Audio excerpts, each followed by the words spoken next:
When talking about the emergence of Nazi Germany, it is common to highlight the process of political construction by which Adolf Hitler came to power, mentioning the deep resentment in the hearts of the Germans to impose his anti-Semitic discourse and thus reach the chancellorship. Although Hitler used the hatred, racism and xenophobia of the people to achieve his own political agenda, there is also another part of the story that allows us to understand the triumph of Nazism. We are talking about the process of rebuilding the German economy, which had its worst moment after the First World War, but which grew exponentially for 20 years, until, in 1938, this nation came to be considered a world power, only surpassed by the United States. Although it is often claimed that the Nazi Party restored the German economy with unprecedented success, later we'll see that this was not entirely true. The German revival not only depended on the blood of slaves and Jews in forced labor camps, Hitler also constructed many propaganda lies to convince the world that his country was much better off than it really was. Join us in a new episode of Military History. Let's start at the beginning. After the defeat of Germany in the First World War, the country faced a harsh process of impoverishment. German socialist movements generated great disturbances that led Kaiser Wilhelm II to abdicate his role as emperor, and a new government was established under the name of the Weimar Republic. In 1919, this new government was forced to sign the Treaty of Versailles, which forced the Germans to pay enormous compensation to the winning side, in addition to the fact that its main industrial poles were occupied.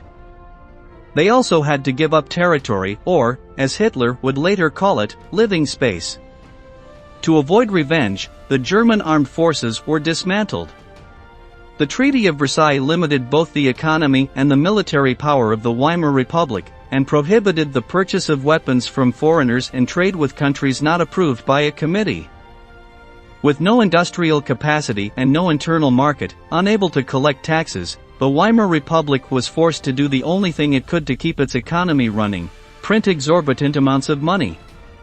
The monetary issue, not supported by the wealth of the country, of course, ended up generating a terrible economic inflation. Every month the prices increased exponentially. At the beginning of 1922, a liter of milk cost 7 marks, but by the middle of the year it was more than 20 marks. By 1923, the economy bottomed out. $1 was equal to 1 trillion marks. The German currency had lost its meaning. A curious case was written by a German university professor who stopped for a coffee in a bar between two classes.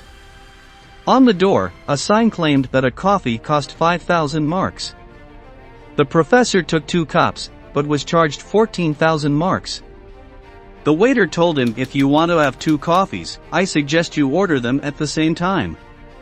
The price had doubled between one cup and another. Of course, in this scenario, the social crisis was imminent. To keep the peace, Germany asked the Allies for help, which led the United States and the United Kingdom to become part of the Dawes Plan, a new economic policy that alleviated war payments, in addition to establishing a new currency under the auspices of Wall Street. This improved the general state of Germany, but the Great Depression of 1929 caused this to collapse. Without Washington's patronage, the Germans fell back into the worst of poverty. While all this was happening, a young German was emerging as the political leader of the era. Hitler, as we mentioned earlier, used the resentment and discomfort of the Germans to impose himself as their savior, through an anti-Semitic, racist and nationalist discourse, but also very effective. With few contacts in the cabinet of the Weimar Republic, Adolf Hitler was appointed chancellor in 1933 by President von Hindenburg. Hitler's first measure against the discontent of the people was not to satisfy the economic shortages that were experienced, but to oppress the protests and complaints. The Brown Shirts acted as a vigilante and paramilitary organization, in charge of silencing the voices of general discontent, especially in the independent press. The second measure involved distorting the unemployment numbers. In 1933, unemployment in Germany was 34%, approximately 6 million people. By 1934, it had been reduced to less than half. But this did not mean that 4 million Germans had found work. Actually, Hitler and his cabinet devised plans to hide the truth. For example, they created a program of subsidies for newlyweds, which forced women to stop working and receive a salary as a housewife. At the same time, the first forced labor camps were opened, although they did not contain exclusively Jews, but also unemployed Germans. Later, with a thriving military industry and war in mind, the Nazi Party would recruit millions of Germans into its armed forces, resulting in 0% unemployment prior to World War II. Of course, if we consider military service, slave quarries or mines, and concentration camps as job creation, the Germans came up with an extraordinary figure. The moral aspect of all this shows that Hitler's ruthlessness was matched only by his ability to manipulate the German society. There were also public works projects for qualified impoverished Aryan Germans to save themselves from going to the mines or smelters. One of them was the Autobahn, a road system that would connect Berlin with the country's borders. The idea was not to improve mobility within the country, but to create direct corridors to the different battle fronts in the expansionist process that Hitler had already devised.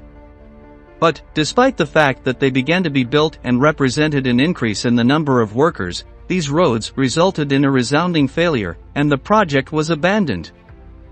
Another unsuccessful attempt was the Volkswagen program, or the People's Car, the idea of creating a very cheap car that would be accessible to German workers who could not buy a vehicle in any other way. A payment plan was launched for raise money from buyers, but much of that proceeds went to military projects, such as panzer tanks or planes for the Luftwaffe. Hitler didn't mind letting down hundreds of thousands of workers who didn't get their dream car, as long as he had a well-prepared army to invade Poland. The increase in assembly line jobs in the arms industry helped lessen the political blow this involved, aided by the Nazi Party's propaganda system. By 1938, Germany had returned to its former glory, at least economically.